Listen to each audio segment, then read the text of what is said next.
welcome to the studio at African Utility Week. I'm here with Tilden, Hellyer, research analyst at Sullivan. Hello. Hi, how are you? It's the end of day one. You've been out and about in the show. What are your impressions? So my first time coming to Africa Utility Week. Last year, actually during my student days, I would come to try and network to get some sort of a career opportunity going. But here I am now actually a delegate for some of the conferences, which is great.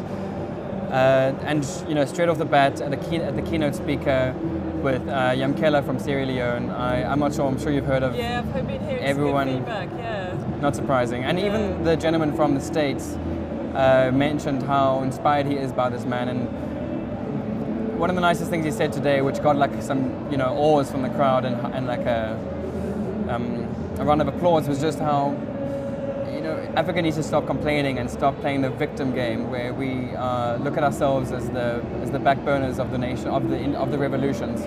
We fund the other revolutions, and now we should be up in front and center of the fourth industrial revolution. So that was a really nice sentiment to start the day. And then I went to both the sessions on energy efficiency. I went to session 1 and 2 on that, so it was fantastic. Any particular learnings from that you can share? One nice sentiment that came across was just how water, of course, especially in South Africa at the moment, we are sensitive to what's happening in the water space. And what was good just to say in black and white was, now water has really been considered in the value chain or in any sort of process, especially energy, that people always thought the water would be there. But now if you look at countries like Venezuela or Tanzania, where they rely on hydropower, as soon as you just lose that water, well, then you've lost your entire engineering ideas. And so what do? And now the fact that water is given such a high place on the hierarchy, we start to think about it in every aspect of engineering construction, and that was nice. I enjoyed the case studies from the energy efficiency session in session 2. And especially in the city of Cape Town, I think Cape Town's very proud of itself and being a bit of a leader in the country. And I believe it's a bit of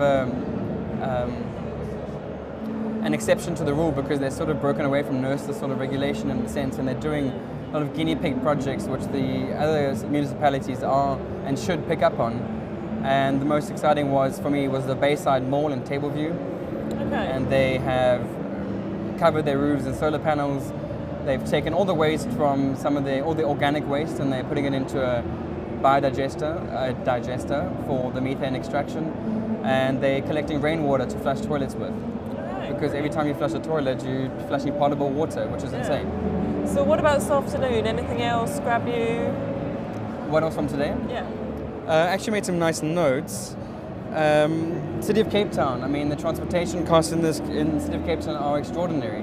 Nearly 60% of energy goes to just transportation, and there are ways and means to work around that. So, I mean, I hope the energy guys are listening.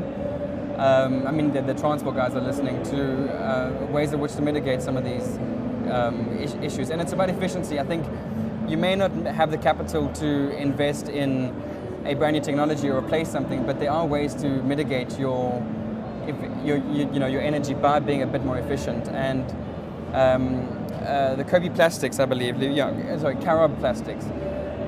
Instead of them looking towards consultancy or something else, they looked within and they spoke to the employees and to give suggestions on how to save energy. And some of the greatest ideas they got through were from the employees themselves. And a lot of it was bridging the gap between management and staff and get them trusting each other. Trust was a big word in that session. And in fact, sometimes your biggest innovator might be your blue-collar worker. So energy efficiency and sort of taking responsibility, is that what's come out today? That was definitely session 2. Energy management, getting up to that iOS 50001, and how companies should actually prioritize that sort of thinking. Great, so a good first day. Yeah, I'm looking forward to 2 and 3. Yeah, thanks for joining us. Pleasure, enjoy. Cheers.